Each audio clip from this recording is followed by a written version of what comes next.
এইবার আমি দেখতে পাচ্ছি 2025 সালে এমনও হতে পারে একটা পারমাণবিক যুদ্ধ ভারত, পাকিস্তান, রাশিয়া, ইউরোপ মিলে হলো, লাস্টে আমেরিকা, চীন লাগলো, লেগে গোটা পৃথিবী পারমাণবিক কালো ধোঁয়ায় ছেয়ে গেল। বিশ্ব পরিস্থিতি সেদিকে যাচ্ছে।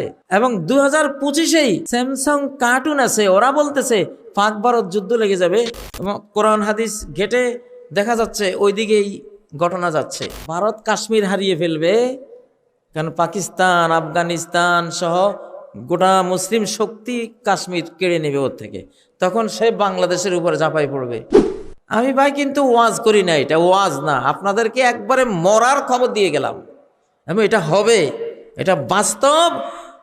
ওই যে খিজির আলাইহিস সালামের ঘটনা থেকে ইঙ্গিত দিলাম, নুআইম ইবনে হাম্মাদের হাদিস, এবং বর্তমান বিজ্ঞানীরা সবাই বলতেছে হ্যাঁ এটা ঘটবে, এটা আসতেছে।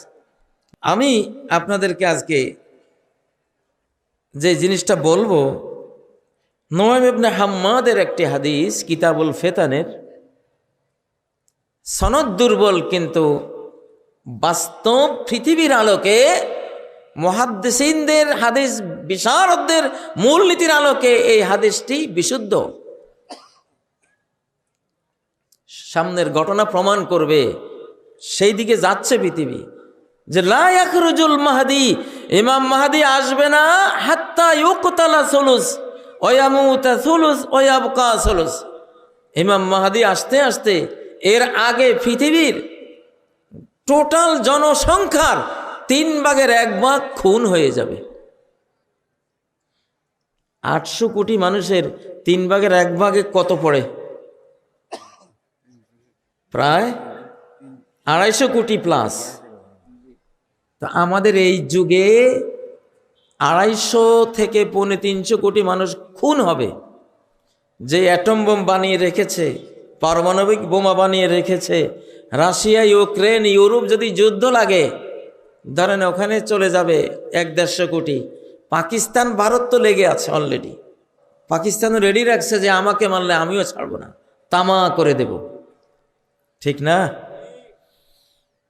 রাজীব গান্ধী যখন ছিলেন তখন পাকিস্তানের পারমাণবিক চুল্লি ধ্বংস করার জন্য আমেরিকা, ইসরায়েল, ভারত একসাথে ষড়যন্ত্র করেছিল। সাদ্দাম হোসেনেরটা ধ্বংস করে দিয়ে, ইরাকের সাদ্দামের পারমাণবিক চুল্লি ধ্বংস করে দিয়ে পাকিস্তানেরটা ধ্বংস করতে চেয়েছিল। কিন্তু পাকিস্তানি গোয়েন্দারা জেনে গেছে, রাত 12টায় ওরা আক্রমণ করতো, 1টা-2টার দিকে, 12টায় পাকিস্তানি গোয়েন্দা জেনে গেছে যে আমাদের পারমাণবিক মুসলিম জাহানের যেই আত্মরক্ষার বিরাট একটা শক্তি, এটা ধ্বংস করে দিবে আজকে। জিয়াউল হক তখন বেঁচে ছিলেন। প্রেসিডেন্ট জিয়াউল হক বললেন, সাথে সাথে আমার বিমান বাহিনী এক ঝাঁক ভারতের দিকে মুভ করো, আরেক ঝাঁক ইসরায়েলের দিকে মুভ করো, আমাকে যদি আক্রমণ করে আমি উড়াই দেব। পরে ওরা খবর পেয়ে গেছে যে পাকিস্তান সজাগ হয়ে গেছে, সাহস করে নেই। তখন ভারতে একটা ক্রিকেট খেলা চলছিল, সেই ক্রিকেটে বিভিন্ন প্রেসিডেন্টদের আসার দাওয়াত ছিল। জিয়াউল হক সরাসরি আসলেন ক্রিকেটের মাঠে। রাজীব গান্ধী আর উনি খেলা দেখলেন। খেলা শেষে প্রেসিডেন্ট জিয়াউল হক বললেন, রাজীব, শুনেছি আমার পারমাণবিক চুল্লিতে হামলা করার চক্রান্ত করতেছেন, তো যদি সেটা করেন তাহলে পৃথিবীর মানুষ চেঙ্গিস খান, হালাকু খানের ইতিহাস ভুলে যাবে, নতুন করে রাজীব আর জিয়াউল হকের ইতিহাস লিখবে। কারণ আপনি যখন আমাকে তামা করবেন, আমি গোটা ইন্ডিয়াকে তামা করে দেব। তো ইন্ডিয়া হিন্দুদের দেশ, পৃথিবীতে একটাই আপনার হিন্দুস্তানের হিন্দু জাতির দেশ একটাই, আর আমার মুসলমানের দেশ আছে 57টা। আমার পাকিস্তান গেলে আরো 56 রাষ্ট্র আছে আমার। এই কথা শোনার পরে রাজীব গান্ধী আসতে থেমে গেছে।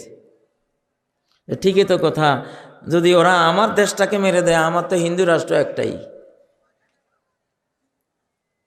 আমি কথাগুলি কেন বলতেছি? মানসিক প্রস্তুতি নিতে হবে। সাফ কথা ভাই, যারা ভারতের বন্ধু তারা বাংলাদেশের শত্রু। একেবারে একে একে 2, দুয়ে দুয়ে চার কথা, ঠিক কিনা? ইতিহাস বলবে যারা ভারতের বন্ধু তারা বাংলাদেশের শত্রু। যারা আমাদের 54 নদীর বুকে পাষাণ বাঁধ দিয়ে মরুভূমি করে নদী হত্যা করেছে, পদ্মা নদীর বুকে যারা বাঁধ দিয়েছে তারা কি পদ্মা নদীর বন্ধু? যমুনার বুকে যারা বাঁধ দিয়েছে ওরা কি যমুনার বন্ধু? মেঘনার বুকে যারা বাঁধ দিয়েছে ওরা কি মেঘনার বন্ধু? আমাদের আন্তর্জাতিক প্রায় সকল নদীর বুকে যারা বাঁধ দিয়েছে তারা নদীমাতৃক এই বাংলাদেশের বাংলাদেশি জনগণের বন্ধু হতে পারে? হতে পারে না। আমরা মানি না এই বন্ধুত্ব, এটা বন্ধুত্ব না। এটা হলো মুহ মে শেখ ফরিদ বগল মে ইট। ওরা মুখে শেখ ফরিদ কয়, কিন্তু বগল তলে কি ইট। সর্প হইয়া দংশন করো, ওজা হইয়া ঝাড়ো, ঠিক নয় কি? ওনারা জঙ্গি বানায়। এই দেশে যে 17 বছর জঙ্গি বানাইছে তারা। পিলখানায় আজকে 25শে ফেব্রুয়ারি গেছে, পিলখানার হত্যাকাণ্ড বিডিআর দিয়ে তারা ঘটিয়েছে। বিডিআর দিয়ে সেনা অফিসারদেরকে হত্যা করিয়েছে, বিডিআররাই গুলি করেছে, সাথে ভারতীয়রাও ছিল। বিডিআরদের মধ্যে যারা দোষী তারা দোষী, কিন্তু এর পেছনে কলকাঠি নাড়ার মূল মন্ত্রটা দিয়েছে কারা? তারা জানে বাংলাদেশ রক্ষার শক্তি দুইটা, একটা হলো সেনা শক্তি আর একটা হলো আলেম ওলামা শক্তি। পিলখানায় সেনাবাহিনীকে হত্যা করেছে, সেনা অফিসারদেরকে। তারা 57 জন সেনা অফিসার বিদায় করে দিয়েছে। সেই হত্যার প্রতিশোধ আমরা নেব। আমরা আজকে 20 কোটি বাংলাদেশের শিশু, কিশোর, বৃদ্ধ, যুবক, তরুণ, তরুণী সবাই আমরা সৈনিক। আজকে আমরা সেনা হত্যার বদলা নেব নিজেরা সৈনিক হয়ে, দেশ রক্ষার সৈনিক হয়ে। রাজি আছেন কারা?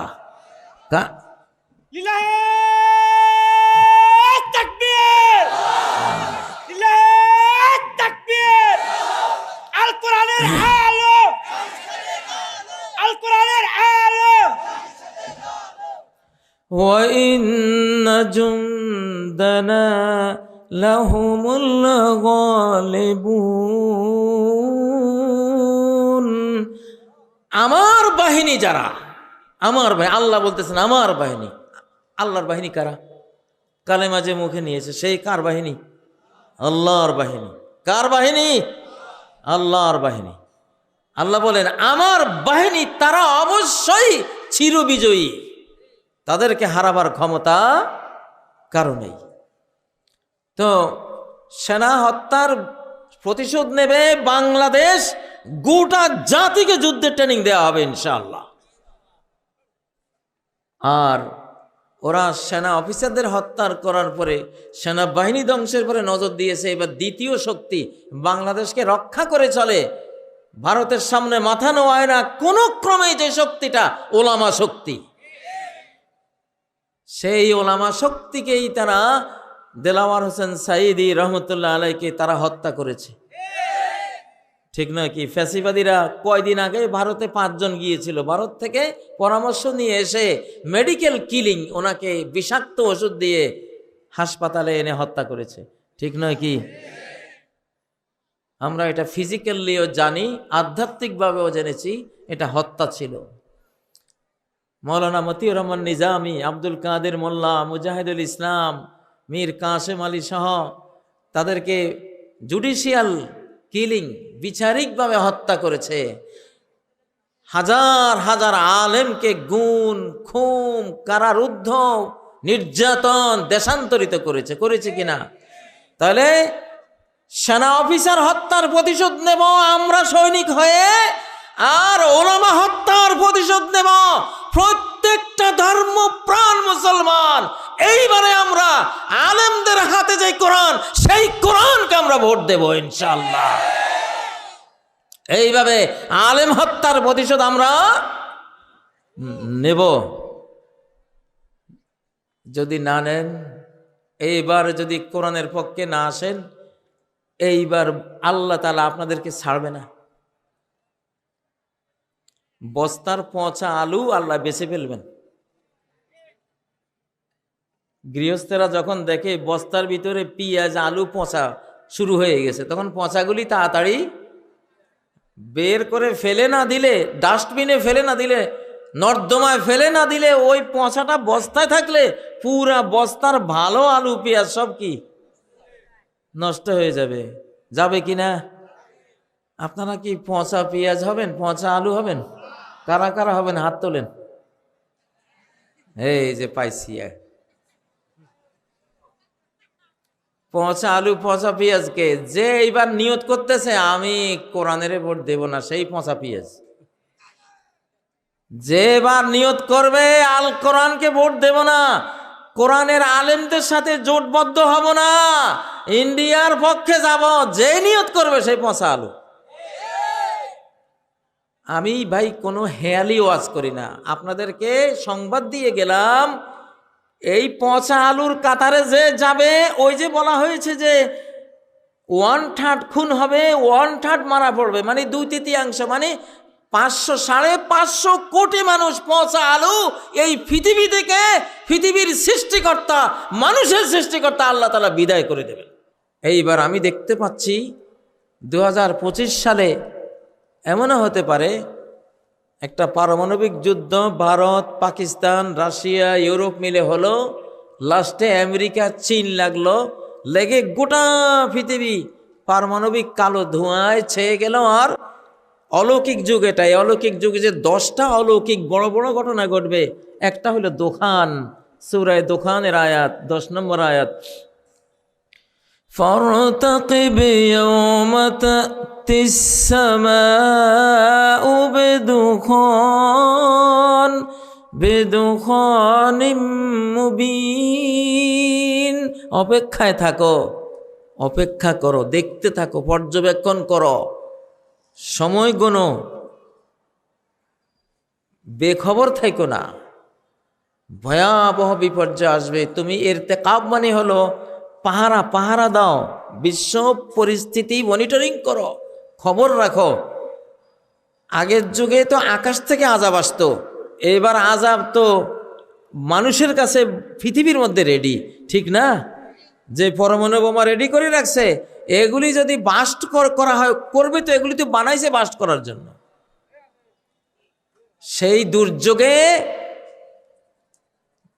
সর্বোচ্চ 3 থেকে 4 দিন, এর বেশি না, 3 থেকে 4 দিনে পৃথিবীর 500 কোটি মানুষ বিদায় হয়ে যাবে। সেই বিপদের মধ্যে আমরা আছি। পচা আলু আল্লাহ বিদায় করে দেবে। যত মানুষ এখন বেঈমান, আল্লাহ দুনিয়াটাকে পবিত্র করবেন, দুনিয়াটাকে সাফ করবেন। গত 1 শতাব্দী ছিল শয়তানের শতাব্দী, ওই শতাব্দীতে পচাই ফেলছে পৃথিবীটাকে।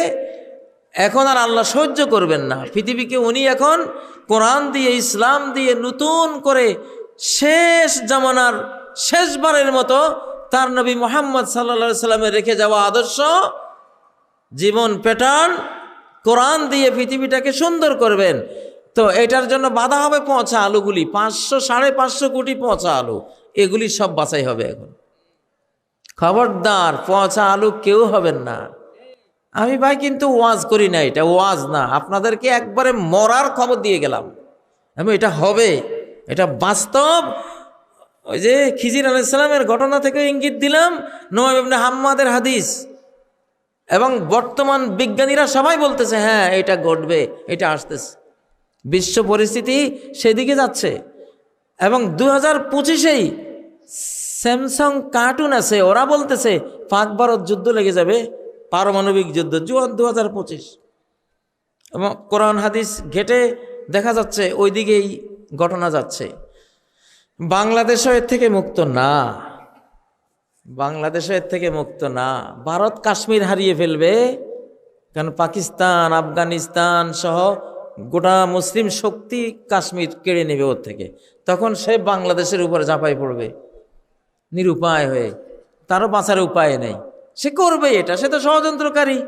করতে গেলে আমরাও তো ছাড়বো না, ঘাত প্রতিঘাতে আমরা দিল্লি, গোটা ইন্ডিয়া দখল করব ইনশাআল্লাহ, আমরা দখল হবো, এটা হাদিসে আছে। তো এর মধ্যে চলে যাবে কয়েক কোটি মানুষ, এই জন্য রেডি থাকেন। পচা আলু হয়ে আল্লাহর কাছে যান না, ভালো আলুরাও যাবে, তারা শহীদ হবে। কি হবে? ভালো গুলি গেলে সেটা কি? শহীদ। আল্লাহ তাদেরকে বাছাই করে নিয়ে যান, অসুবিধা নাই। আমরা তো নিজেকে বিক্রি করে দিয়েছি আল্লাহর কাছে। ইন্নাল্লাহা আশতারা মিনাল মুমিনিন, আল্লাহর সাথে একটা বেচাকেনি হয়েছে কিনা আমাদের? সূরা তাওবার 111 নম্বর আয়াত, যে আল্লাহ মুমিন থেকে তাদের জান মাল সব কিনে নিয়েছে, ঠিক না? বাংলাদেশে এখন ভিতরে ভিতরে অনেক গন্ডগোল চলছে, অনেক গন্ডগোল চলছে। শত্রু দেশ থেকে আমাদের মধ্যে সংঘাত লাগাই দেওয়া হচ্ছে। এক দলের উপরে সাওয়ার হয়ে 17 বছর আমাদেরকে ধ্বংস করেছে। এখন তারা নতুনভাবে কার উপরে সাওয়ার হবে লোক খুঁজতেছে। তো বাংলাদেশে তো মির্জাফরের অভাব নাই, অভাব আছে? মির্জাফরের অভাব নাই, ভয় এখানেই। যদি শুধু মোদি দিল্লিতে বসে ষড়যন্ত্র করতো এত ভয় ছিল না। বিপদ তো হলো মুসলমান যোগ দিছে গিয়া, শত শত নয় হাজার হাজার ফ্যাসিবাদী যোগ দিছে। এই দুই শক্তি যখন যোগ হয়, আমি যেন আমার দুই চোখে দেখতেছি এরা কি করবে। ভাই 1757 সালে মির্জাফর যখন ক্লাইভের সাথে যোগ দিছে, তখন সিরাজ খুন হয়ে 200 বছরের গোলামির জিনজির আমাদের পায়ে লাগছে, ঠিক না? টিপু সুলতান খুন হয়েছে, ইংরেজরা পারে নাই, ইংরেজের সাথে যোগ দিছে টিপুর প্রধানমন্ত্রী মীর সাদেক শিয়া, সে যোগ দিছে। কাফেরের লগে কাফের, একা কাফের কখনো জয়ী হবে না মুসলমানের বিরুদ্ধে, এটা আল্লাহর ওয়াদা।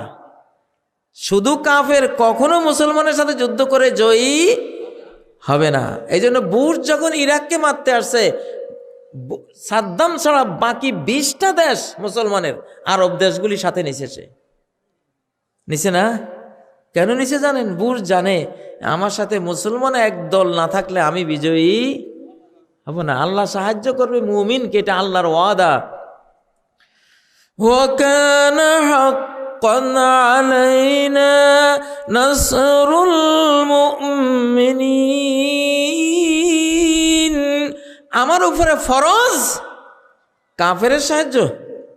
কার? মুমিনকে সাহায্য করা আল্লাহ বলছেন আমার উপরে ফরজ।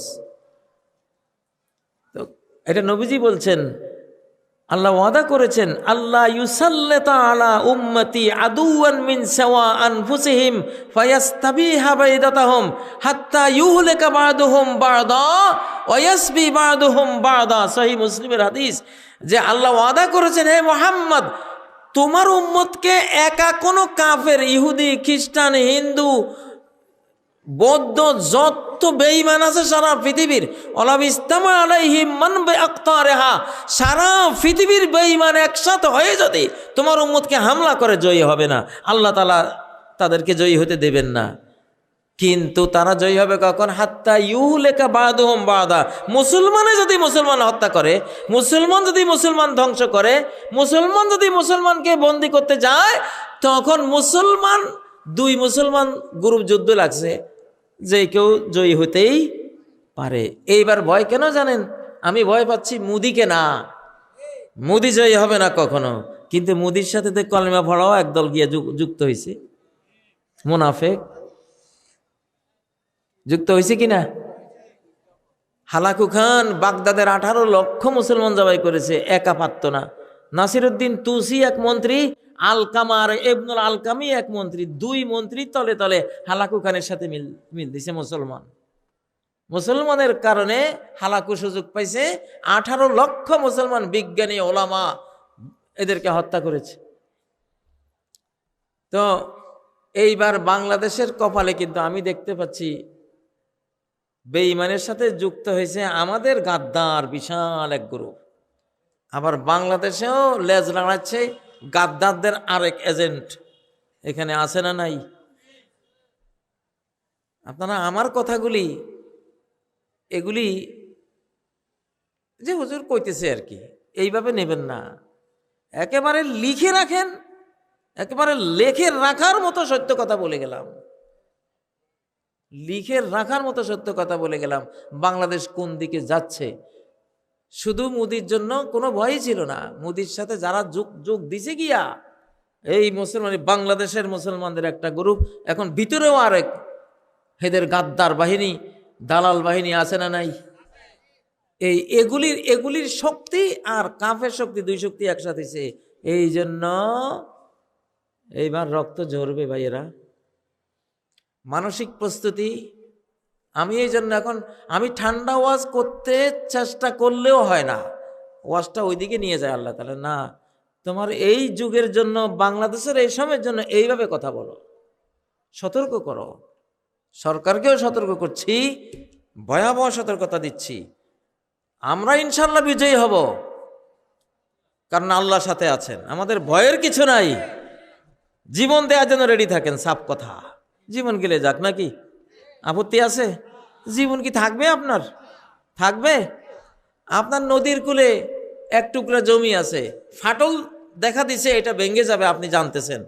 ওই সময় কেউ যদি আসি বলে, ভাই তোমার এই জমিটা বিক্রি করো, বলে কত? বলে তোমার 100 কোটি টাকা দেব। রে পাগল করতে গেছে।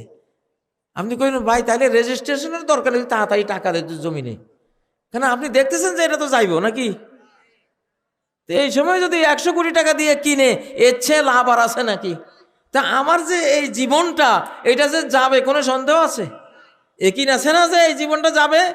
মরণ একদিন আমাকে হানা দেবেই, আমি মরবই, ঠিক না?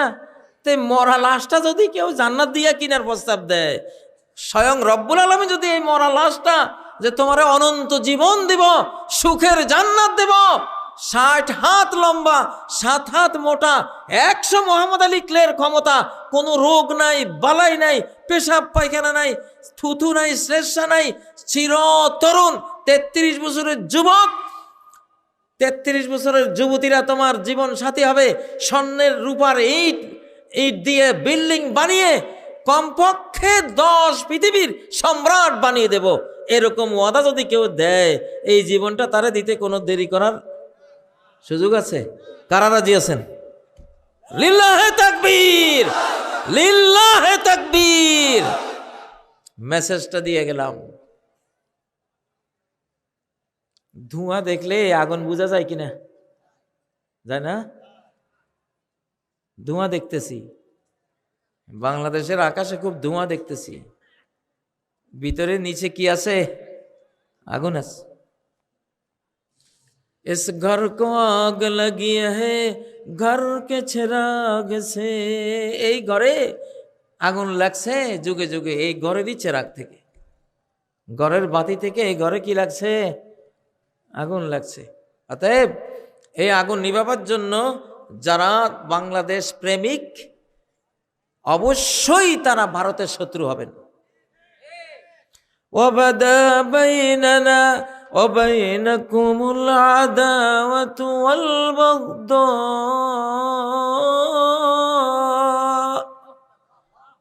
হে মুশরিকরা, মূর্তি পূজারীরা, সূরা আল মুমতাহিনার 4 নম্বর আয়াত। হে মুশরিকরা, তোমাদের মধ্যে আমাদের মধ্যে দুশ্মনী আর ঘৃণা চিরদিন চলবে, আবাদান, চিরকাল চলবে। হ্যাঁ, এই ঘৃণা দুশ্মনী থামবে কখন?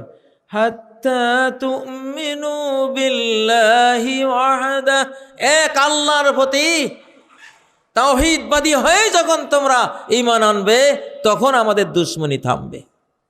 এর আগে তোমাদের সাথে দুশ্মনী থামবে না। তোমরা আল্লাহওয়ালা হয়ে যাও, তাহলে আল্লাহওয়ালা হলে আর কোনো দুশ্মনী নাই। এই কথা বলতে পারবেন পার্শ্ববর্তী যেই বেঈমান, আমরা ওই দেশের সাথে শত্রুতা করি না, ওই দেশের সরকার, ওই দেশের সরকার যারা 24 ঘন্টা বাংলাদেশ নিয়ে ষড়যন্ত্র করতেছে, ওই সরকারের বিরুদ্ধে, ওদের দলের বিরুদ্ধে আমরা আছি। হিন্দুত্ববাদী আগ্রাসী বাংলাদেশকে ধ্বংস করতে চায়, চক্রান্তের পর চক্রান্ত করে অশান্তি তৈরি করতে চায়, তাদের বিরুদ্ধে আমরা আছি। ঠিক আছে প্রিয় বন্ধুরা, আমি কথা আর লম্বা করতে চাই না, গভীর রাত হয়েছে, তারপরও কিছুটা লম্বাই তো করলাম। আপনারা দোয়া করবেন, আমিও আপনাদের জন্য দোয়া করব। আপনাদের এলাকায় প্রথম এসেছি, বাংলাদেশে এত গভীর রাতে কোথাও ওয়াজ করি নাই। তা আপনাদের এখানে ভালোই লাগলো, আপনারা গভীর রাত পর্যন্ত ওয়াজ শুনেন। আপনাদের একটা প্রথা, লোকপ্রথা চলে আসছে। তো জিন্দা মুর্দা যারাই আছেন আল্লাহ সবাইকে ক্ষমা করেন, সবাইকে নিরাপত্তা দান করেন, সবাইকে রিজিক দান করেন, হেদায়েত দান করেন, উচ্চ মর্যাদা দান করেন।